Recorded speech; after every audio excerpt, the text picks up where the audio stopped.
Bueno, muy bien. Y en este video lo que vamos a descubrir, lo que vamos a aclarar es de cuántos productos yo cuento en el mercado para poder construir uñas. Estamos hablando tanto de alargamiento de uña, hacerla más larguita, o de ya sea recubrimiento o lo que se le llama capping, ¿no? Sobre el mismo largo de la uña natural se pone el producto en cuestión. Básicamente hay tres. El primero es el acrílico. ¿Qué es el acrílico? El acrílico es la mezcla, digamos, en una medida justa de el polímero y el monómero. Esto es el polvo acrílico y esto es el líquido acrílico. Básicamente de lo que debemos hacer es poner líquido acrílico en un dapen, se le llaman vasos dapen, o puedes también usar este tipo de vaso que se puede tapar, pero esto no te los recomiendo si no tenés demasiada práctica con el acrílico, porque si no coges la perla correctamente, si no limpias correctamente el pincel todo el tiempo, podés contaminar el líquido acrílico, entonces después se queda como baboso, como raro. Entonces es preferible ir agarrando de a poquitos, lo voy utilizando y lo voy descartando, ¿sí? Entonces, básicamente para hacer una uña acrílica yo necesito el polímero y el monómero, ¿ok? O sea, estos dos productos me van a generar lo que es la famosa perla, ¿no? Que tenemos que coger el líquido acrílico o monómero, ¿sí? Y venir al polímero y poder coger una perla para empezar a construir una uña, ¿sí? Entonces aquí tendríamos una perla. Esto básicamente es el acrílico.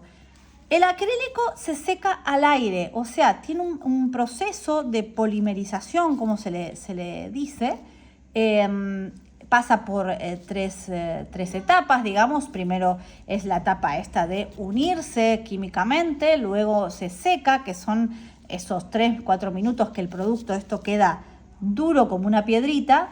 Y luego, por supuesto, tiene un proceso ya de 24 a 48 horas en donde el producto se fija, por decir de alguna manera, ¿sí?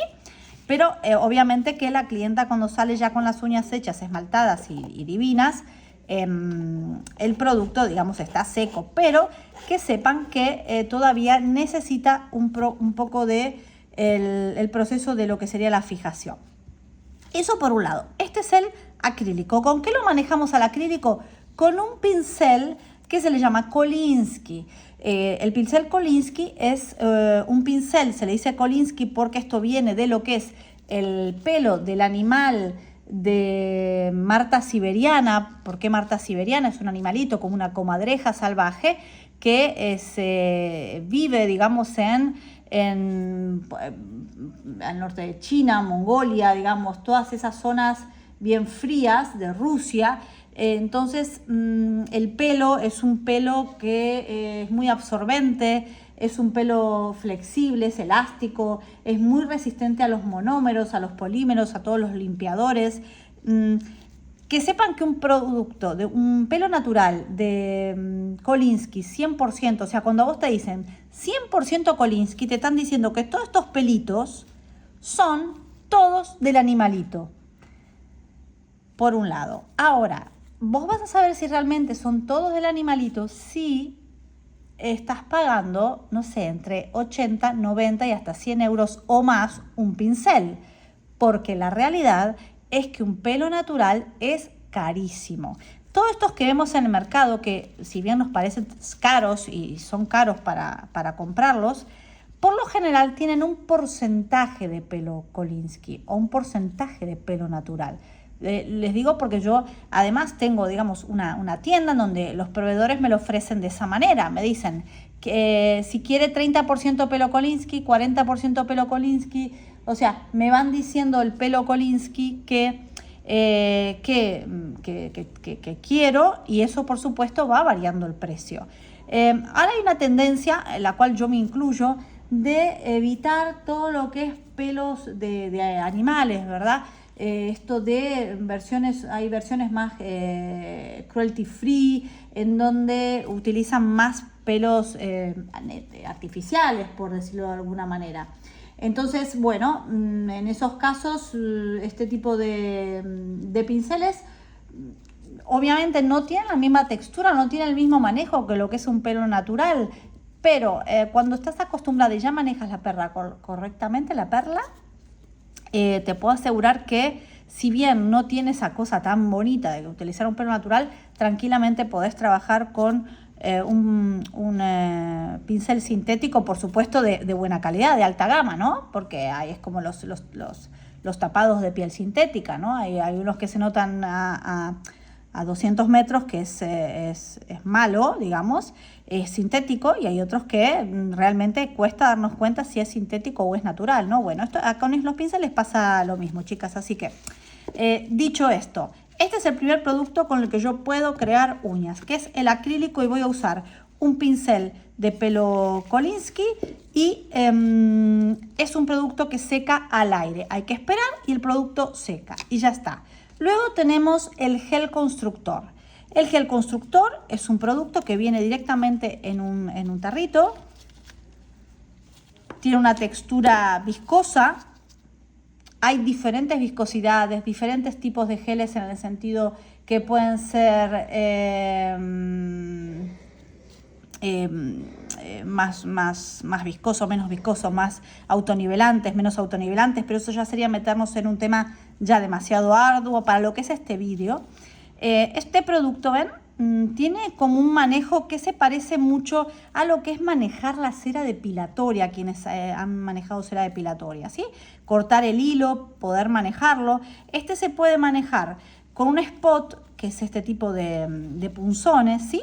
Y también podríamos manejarlo, bueno, en realidad cuando lo hacemos más las primeras capas, con un pincel plano de pelo artificial, digamos, ¿no?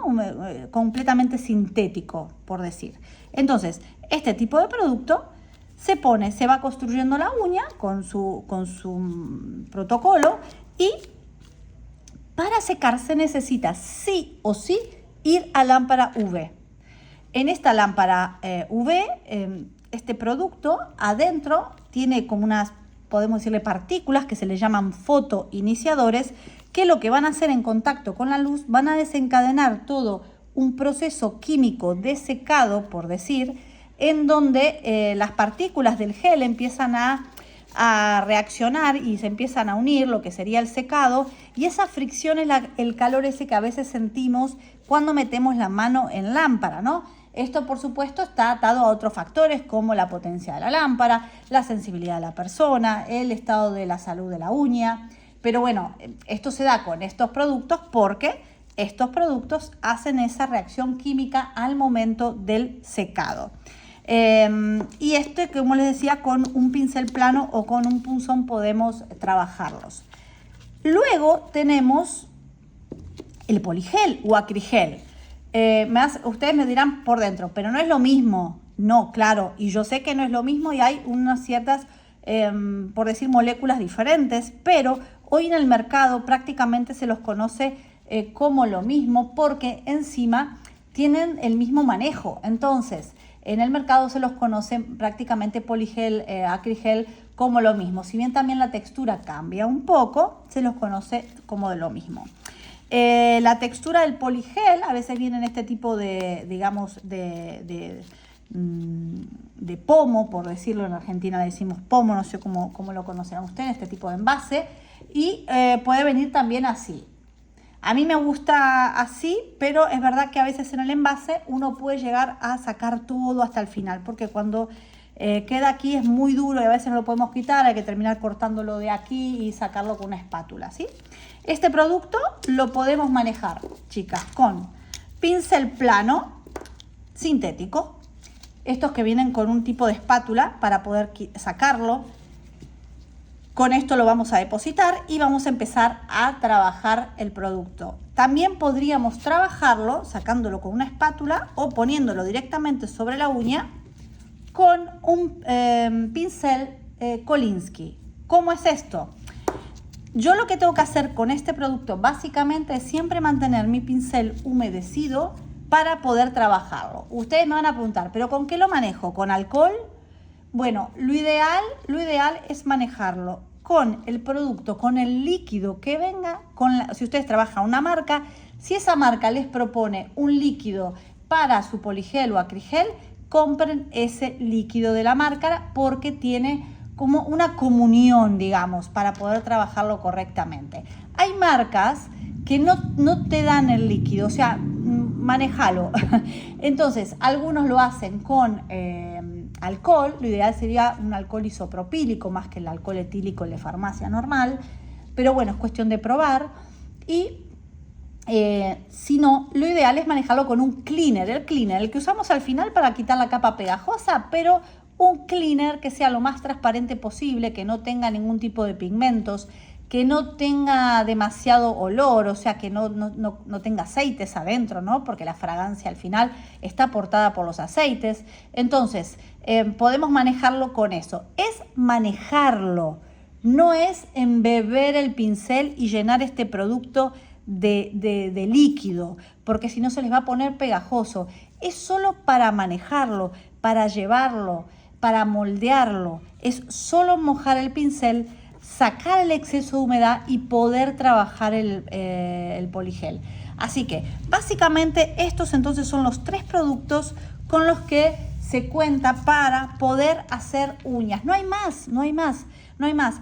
Todo lo otro que nos confunde tiene que ver con los métodos de extensión de una uña o los métodos que tenemos para construir. Pero eso también te los voy a explicar en la clase, así que por eso no se preocupen o en otro vídeo, pero vamos a tener todo claro porque es muy importante que lo tengamos claro, muy importante, porque cuando viene el cliente que no lo tiene claro, finalmente terminamos haciendo todo un lío y no sabemos bien ni de qué estamos hablando. Entonces, ustedes serán las profesionales, ustedes son las que sí tienen que entender la diferencia entre uno y otro producto. Así que espero que esto les haya ayudado, que entiendan entonces que me parece que no se los dije, se los digo ahora, el poligel o acrigel también es un producto que debe secarse en lámpara. Es un producto que tiene, digamos, en su composición, también tiene fotoiniciadores. Entonces, es un producto que si yo no lo meto en lámpara, no seca, no endurece. Hay que tener en cuenta que el tiempo de secado del poligel o acrigel es mucho más largo que, por ejemplo, un gel constructor. Eso también hay que tenerlo en cuenta. Pero yo, me parece genial que la gente pruebe todos los tipos de productos que hay para hacer uñas porque se pueden llevar una gran sorpresa al momento de conocerlos porque se pueden enamorar de alguno de los productos. Entonces, es muy importante que hagan eso. Así que, bueno, sin más, hasta aquí era un poco que entendieran todas las diferencias, que supieran con qué tipo de pincel los tenemos que manejar y cómo los debemos secar. Así que, bueno, nos vemos entonces en el próximo vídeo.